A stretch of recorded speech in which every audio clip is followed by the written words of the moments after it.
Le roi ordonna l'élevage de 10 chiens féroces pour déchiqueter quiconque lui désobéirait, et le résultat fut choquant. Le roi ordonna que ces chiens sauvages soient gardés dans le cachot du palais afin de mettre en pièces tout ministre qui lui aurait fait du tort.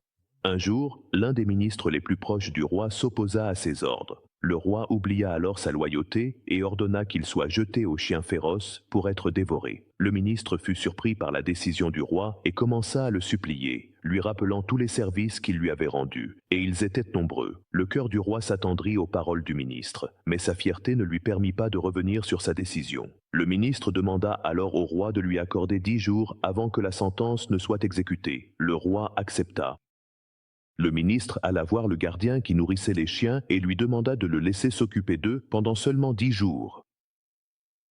Le gardien fut surpris par la demande du ministre du roi, mais il le laissa faire. Le ministre s'occupa des chiens et les nourrit. Lorsque les 10 jours furent écoulés, le roi ordonna que le ministre soit jeté aux chiens féroces et attendit qu'ils le dévorent. Mais au lieu de cela, ils se tinrent à ses pieds et l'entourèrent d'affection. Le roi, stupéfait, fit venir le ministre pour lui demander ce qu'il avait fait aux chiens. Il lui répondit : « J'ai servi les chiens pendant 10 jours et ils n'ont pas oublié ma bonté.